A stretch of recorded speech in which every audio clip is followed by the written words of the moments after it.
करतो. चौदिशांना तोच एक भरून राहिलेला दिसतो.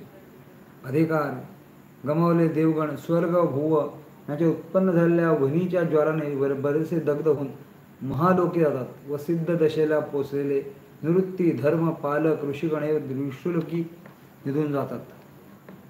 यानंतर आकाशात अतिशय गंभीर भयानक असे मेघ निर्माण होतात. ते घनगर्जना करीत मोठ्या संख्येने निर्माण होतात. त्याच्या इस्तस प्रमाणामुळे ही वीजही तितक्याच भयंकरपणे कडकडत असते. काही मेघ धूम्रवर्णी असतात, तर काही पीतवर्णीय, काही कुमुदप्रमाणे, तर काही लाखेच्या रसाप्रमाणे लाख भडक, तर काही वाळूप्रमाणे सतत असतात. हे मेघ परमृष्टीचे करून ज्या महाउग्राच्या अग्नीचे शमन करतात व तरीही निरंतर गर्जना करून खूप मोठ्या धारेने वर्षत राहतात. त्यामुळे ब्रह्मांडाच्या अंतराला ध्रुव स्थानापर्यंत पूर्व अवस्था निर्माण करतात. अर्थात त्यावेळी सर्व काही जलमय होऊन जाते. त्या एकर्णव जलामध्ये वैराज्य पुरुष शुद्धात्मक होऊन शेषशाहीवर शयन करतात. त्यावेळी देवगण ऋषीवृंद राज सात्विक तमाने युक्त होऊन विराजीबरोबर त्या परमेश्वरात विलीन होतात व तेही देव त्या शयनात मग्न होतात. यातही हे ब्रह्माबरोबरच्या आत्मिक भावनेने एकरूप झालेले असतात. ज्यांनी तिन्ही गुणांना आपल्या काबूत ठेवलेले असते ते निवृत्ती धर्माने भगवान वासुदेवांची उपासना करीत असतात. ते चारही लोकांमध्ये आपले निवासस्थान बनवून त्या वैराज्य प्रभूचे स्तवन करतात व तेथेच वास करतात. वासुदेवाच्या रूपाने स्थान ध्यान व त्यांच्या नावाचे चिंतन करीत योगनिर्देश शयन करतात. त्या दिव्य अशा निशेचा जेव्हा अंत होतो तेव्हा ते सर्व ब्रह्मदेवाबरोबर पूर्वीप्रमाणे उत्पन्न होतात. त्यांची पूर्वसंचित कर्मे ज्याप्रमाणे असतात त्यानुसार त्यांना अधिकार प्राप्त होतात. अशा प्रकारे या त्रैलोक्याचा क्षय करणारा नैमित्तिक लय होतो. आता यानंतर प्राकृतिक प्रलय सांगतो. जो कल्प म्हणून सांगितला त्याप्रकारे 360 अशा भागांचा जो काल असतो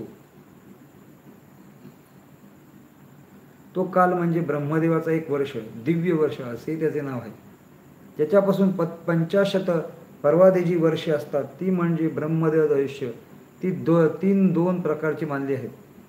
जो पर नावाचा काल संपूर्ण होतो त्यावेळी महान स्थितीत निर्माण होते तिलाही महाप्रलय या नावाने ओळखले जाते. संहार रुद्रपणे आपला विराट अशा शरीराचे वपो संहार करून आपल्या दुसऱ्याच्या निर्गुण स्वभावाची प्राप्तीची इच्छा करतो. त्यावेळीही पूर्वी सांगितल्याप्रमाणे 100 वर्ष अनावृष्टी होते. संकर्षण कालाग्नी संपूर्ण ब्रह्मांड लग्ध करतो. त्यानंतर अत्यंत भयानक अशी सामर्वर्तक मेघगर्जना व तुफान वर्ष होते. हे मेघ सातत्याने मुसळाच्या धारेने वर्षाव करीत असतात. यानंतर महत् इत्यादी विकार निर्माण करत होतात व विशेष अंतापर्यंत संपूर्ण त्या वासुदेवांच्या इच्छेने संशय होतो. प्रथम जलभूमीची गंध नावाचा रूपाचा नाश व ग्रहण केले जाते. मग ते जलाचे गुण रस त्यांना ग्रासते. त्यामुळे रसविहीन जलहीन असे होते. वायू तेजाच्या गुणरूपाला भास ग्रासतो. तोही वायू गुणहीन होतो, त्याचा लय होतो. वायूचा गुण स्पर्श याला अवकाश ग्रसते. त्यावेळी वायू शांत होतो व आकाश अनावृत्त होऊन स्थित होते. या आकाश गुणाकडून शब्दाला भूतादी ग्रासतात. अशा प्रकारे आकाश पुन्हा लय पावते. इंद्रियगण तेजाने अहंकार विलीन होतात. सात्विक भावनेत देवतात्व मन लय पावते. अशा प्रकारे जे ज्यापासून उत्पन्न झाले आहे ते त्यातच लीन होते. 3 प्रकारचे अहंकार महत्त्वाने प्रलीन होतो व हे महत्त्व प्रधानाच्या प्रधान मूल प्रकृती पुरुषात लीन होते. अशा प्राकृतिक प्रलय सांगितला तो यात हरी इच्छेने अव्यक्तता जीवाशी तिराभूत होतात. ज्यावेळी माया पुरुष दोघे काल व अक्षर तेजाच्या त्याच्या इच्छेने तिरोभूत होतात तेव्हा फक्त एक प्रभूचेच काय तर अस्तित्व राहते. हे नारद, या प्रलयाला अंत्यंतिक प्रलय म्हणजे महाप्रलय म्हणले आहे. प्रभूशिवाय कोठेही काहीही शेष राहत नाही. असे प्रभूच्या कालशक्तीद्वारे होणारे 4 लय आहेत. म्हणून सृष्टीला असत्य समजून तिच्याबद्दल अरुची निर्माण होणे म्हणजे वैराग्य होय.